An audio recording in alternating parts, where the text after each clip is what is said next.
तो क्या हाल है दर्शकों, मैं तुम्हारा भाई टैकिंग।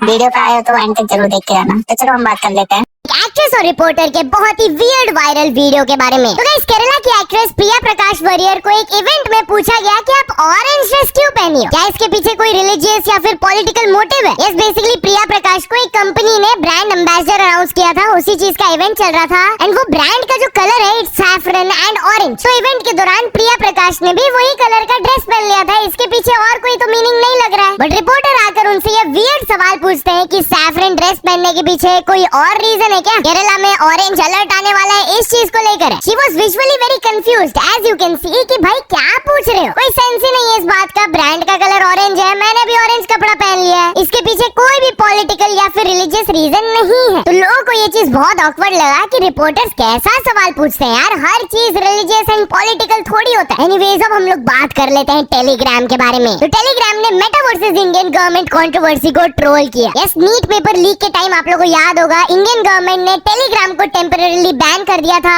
एंड ऑलरेडी टेलीग्राम का मेटा से बिल्कुल भी अच्छा नहीं बनता है क्योंकि व्हाट्सएप उनके कॉम्पिटिटर्स है। तो अभी ये जो पूरा अपॉलॉजी वाला कंट्रोवर्सी चल रहा है कि अपेरेंटली मार्क जकरबर्ग ने पीएम नरेंद्र मोदी को सॉरी बोला है, उस चीज को लेकर इनडायरेक्टली टेलीग्राम आकर अपने ट्विटर में लिखते हैं still waiting for an apology. तो चलिए अब हम लोग बात कर लेते हैं सौरभ द्विवेदी के बारे में। तो सौरभ द्विवेदी जब झारखंड प्रोटेस्ट में गए, उनका लफड़ा हो गया उधर। यस, कुछ प्रोटेस्टर्स शायद से उनके ऊपर कुछ सवाल उठाने लगे थे कि मीडिया कवरेज वगैरह ठीक से नहीं हो रहा है। इस चीज को लेकर सौरभ द्विवेदी जो कि इंडियन एक्सप्रेस में काम करते हैं, उन्होंने क्या जवाब दिया आप लोग सुन सकते हो। बाकी लोगों बिरयानी का बाकी लोगों से जो जिन्होंने पूछा है उनसे हमको लोगों से मत जोड़िए, ठीक है।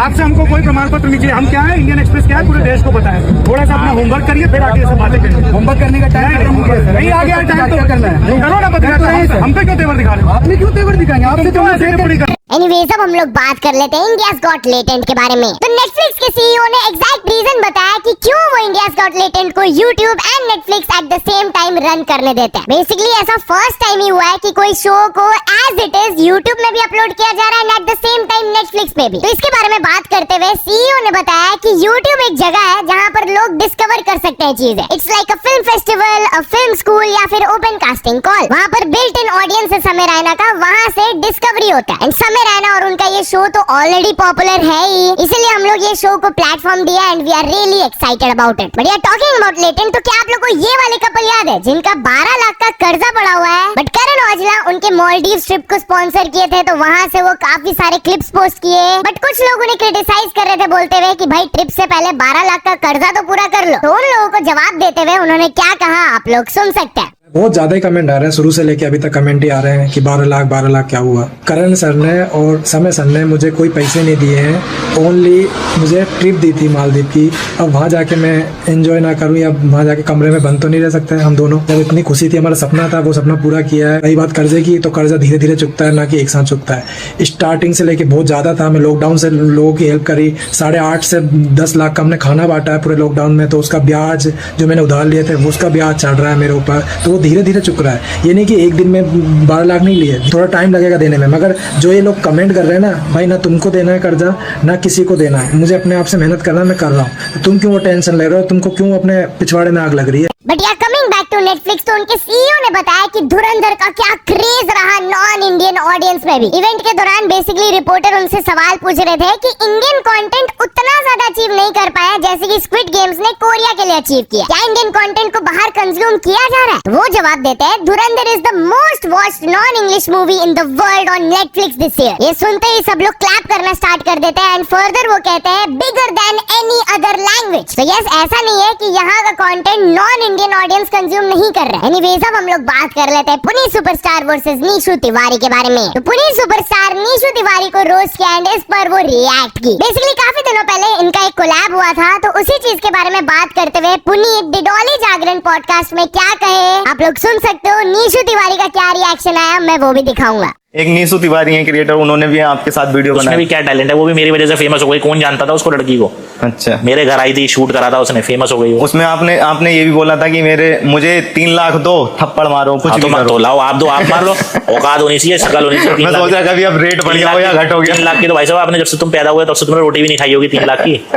तो नीशू ने ज्यादा कुछ नहीं कहा, बस वो नीचे ये लाफिंग इमोजीज के साथ कमेंट कर दी। एनीवेज अब हम लोग बात कर लेते हैं सलमान खान के बारे में। तो सलमान खान और उनकी बहन के खिलाफ फ्रॉड के एलिगेशंस लगाए गए। यस, उनके ब्रांड बीइंग ह्यूमन को लेकर ये 3 करोड़ का फ्रॉड एलिगेशंस लगाया गया बाय अ बिजनेसमैन। वो चंडीगढ़ कोर्ट मूव किए इन दोनों के खिलाफ एंड उन्हें वहाँ से समन भी आ गया। बिजनेसमैन बेसिकली क्लेम किया कि मैंने बीइंग ह्यूमन ज्वेलरी शोरूम पर 3 करोड़ इन्वेस्ट किया था, बट जितना सपोर्ट प्रॉमिस किया गया था सलमान की टीम की तरफ से वो मुझे नहीं मिला। वो एलिज किया कि सलमान स्टोर के इनॉग्रेशन में आने वाले थे, बट आयुष शर्मा है। बीइंग ह्यूमन ने एलिगेशंस को डिनाई करते हुए कहा कि सलमान का कोई डायरेक्ट रोल है ही नहीं डील में। तो कोर्ट ने सारे अक्यूज्ड को बुलाया है to appear on October 5th। And talking about legal troubles, तो राजपाल यादव के प्रॉपर्टीज को ऑक्शन ऑफ कर दिया जा रहा है in his loan recovery case. Yes, bank ने ये नोटिस को इशू कर दिया है कि ये जो 16 करोड़ का लोन रिकवरी केस चल रहा है राजपाल यादव का, उनके प्रॉपर्टीज को हम लोग बेच देंगे। सेंट्रल बैंक ऑफ इंडिया ने अटैचमेंट नोटिस इशू कर दिया है कि अगर तो वो ये outstanding due of 16.6 crore 34 days के अंदर रीपे नहीं करते हैं, उनका प्रॉपर्टी को हम लोग बेच देंगे पैसा रिकवर करने के लिए। तो चलिए अब हम लोग बात कर लेते हैं इंडियन फुटबॉल कंट्रोवर्सी के बारे में। तो रंजीत बजाज को under 15 world cup football team का मैनेजर तो बना दिया गया, बट वो ये ऑफर को रिजेक्ट कर दिया। यस, कुछ टाइम पहले वो AIFF से अपील किए थे कि मेरे को इंचार्ज बनाओ इस टीम का, मैं संभाल लूंगा, ट्रॉफीज लेकर आऊंगा, बस मेरे को कंप्लीट फ्रीडम चाहिए अपने कोचिंग स्टाफ को लेकर। एंड गेस व्हाट, AIFF ने उनकी बात सुनी, उनको मैनेजर का रोल दे भी दिया गया, बट हेड कोच उनके हिसाब से नहीं रहने वाले थे। बिबियानो फर्नांडिस को हेड कोच बनाया जा रहा था। तो यही lack of freedom and difference of opinions को लेकर रंजीत बजाज ये ऑफर को रिजेक्ट करते हुए अपने इंस्टाग्राम में ये वीडियो पोस्ट किए।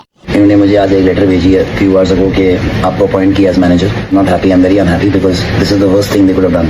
आपने दोनों को हमारे को इकट्ठे लगा दिया। अब प्रॉब्लम मुझे बिबियानो से नहीं है, प्रॉब्लम है that they are different playing styles, different visions, so that is preparation for disaster. तो यू डोंट स्क्रू बिबियानो और me because both of us are screwed if you put it together. अगर same thinking नहीं है तो फिर कोई फायदा नहीं है। अगर बिबियानो को भी टीम देनी थी साल पहले देते, या मुझे देने की साल पहले देते। चलो अभी भी दी है तो फिर अभी भी खिचड़ी पा दी, गंद पा दी। तो चलिए अब हम लोग बात कर लेते हैं GTA 6 के बारे में। तो GTA 6 ट्रेलर का भी ट्रेलर पोस्ट करना स्टार्ट कर दिया यार। यस, एवरीवन नोस GTA 6 का हाइप तो है, बट कल उन्होंने कुछ ज्यादा ही कर दिया यार। वो अपने YouTube चैनल में एक वीडियो डाले, GTA 6 and extended look, and ये रिलीज होगा Netflix में ऑन August 27। तो लोग बोलने लगे we got a trailer for a trailer. एक और पर्सन ने कहा we are announcing that we are gonna be announcing. ये भी कमेंट आया Rockstar, I heard you like trailers. तो ये लो, एक और ट्रेलर का भी ट्रेलर मैं दे देता हूँ तुमको। एनीवेज अब हम लोग बात कर लेते हैं कुछ प्लेटफॉर्म्स के बारे में जिन्हें पेनल्टी लगाया गया फॉर देयर डार्क पैटर्न्स। ये Zepto, SpiceJet, PW जैसे एप्स के खिलाफ लाखों का फाइन लगाया गया है by the central consumer protection authority for allegedly using dark patterns, जिससे कि कंज्यूमर्स मैनिपुलेट होते हैं इनटू ऑनलाइन ट्रांजैक्शन। सबसे ज्यादा फाइन Zepto पर लगाया गया है 7 लाख का, देन PW पर 5 lakh, Anuj Jindal 3 lakh, FirstCry, pharmacy, McCafe, SpiceJet, BookMyShow and IndiGo पर भी। तो चलिए अब हम लोग बात कर लेते हैं एक अरेस्टेड अक्यूज्ड के बारे में जो कि लाइन को क्रॉस किया। तो एक 20-year-old स्टूडेंट जिन्हें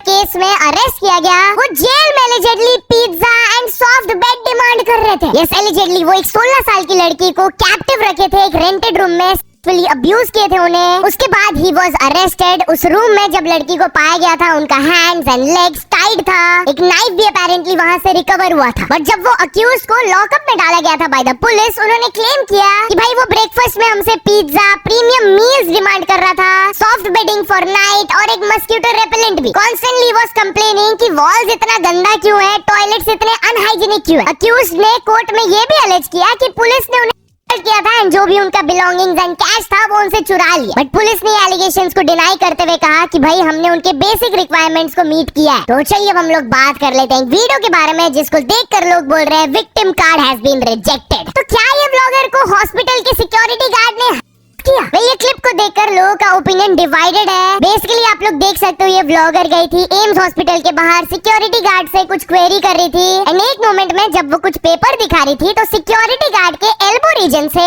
उनके ब्रेस्ट रीजन में ब्रश हो गया था, थोड़ा सा टच हो गया था। उसी चीज को लेकर दिस ब्लॉगर वाज क्लेमिंग कि मुझे किया गया। कुछ लोग उनसे अग्री कर रहे हैं कि हाँ भाई ये इंटेंशनल था, सिक्योरिटी गार्ड के मोटिव्स खराब थे। बट बहुत सारे लोग ऐसे कमेंट्स किए कि इवन एज अ वुमेन मैं तुम्हारे विक्टिम कार्ड को रिजेक्ट करती हूँ। फेमस होने का निंजा टेक्निक है ये, कुछ हुआ भी नहीं। तो इसी हेट को लेकर एक पर्सन ने कमेंट किया था, फेमस होने के लिए कर रही है, बोलना तो बहुत आसान है, लेकिन अगर किसी के साथ ये सच में हो तो उससे ही पेन समझ आता है। Stop victim blame. जिस पर वो क्रिएटर रिस्पॉन्ड करती है, थैंक यू दीदी फॉर द सपोर्ट। एनीवेज अब हम लोग बात कर लेते हैं एक फ्लाइट पैसेंजर के बारे में जो कि mid air emergency emergency exit door को स्मैश करना स्टार्ट कर दिया। ये इंसिडेंट जो कि कुआलालंपुर टू कोची फ्लाइट में हुआ था ऑन August 5th, उसका क्लिप सरफेस कर रहा है, जहाँ पर आप लोग देख सकते हो एक पर्सन पगलाने लगते हैं, इमरजेंसी एग्जिट डोर को स्मैश करना स्टार्ट कर देते हैं, जिसके बाद क्रू मेंबर्स एंड आसपास के लोग उन्हें रोकते हैं। Well obviously that person was arrested and police की तरफ से स्टेटमेंट आया कि वो traveller without any provocation emergency exit door को खोलने का कोशिश करने लगे and he destroyed the exit window panel. आसपास के को पैसेंजर्स को भी वो धमका रहा था जो कि उन्हें रोकने की कोशिश कर रहे थे। इवेंचुअली उन्हें रोक दिया गया एंड जब हम लोग उनसे पूछे कि आपने ऐसा क्यों किया, तो वो बोलते हैं कि मुझे ऐसा मन किया था एट दैट मोमेंट, इसलिए मैंने कर दिया। तो चलिए अब हम लोग बात कर लेते हैं कोका कोला के बारे में। तो क्रिश्चियंस कोका कोला से बहुत ज्यादा गुस्सा हो गए इस वजह से। एक क्रिएटर ने कोका कोला वेबसाइट के एक बहुत बड़े गलती को पॉइंट आउट करके वीडियो बनाया, आप लोग देख लो, कॉन्टेक्स्ट समझ आ जाएगा। I wish this was fake, but unfortunately it's not. And we're going to do this live. We're on the Coca-Cola website. You can see the URL right there at the top. We're going to go ahead and customize our Coke can. The first entry we're going to try is the devil is king. No issues with the devil is king. Now let's try Jesus is king. Suddenly we get an error. You can see here they say, we worked hard to get this right. Now let's try Satan is good. No problems with Satan is good. You can see it populate on the Coke can right here. Let's try Jesus is good. Again, we get that error, and you can go ahead and swap it with other religions. No problems there.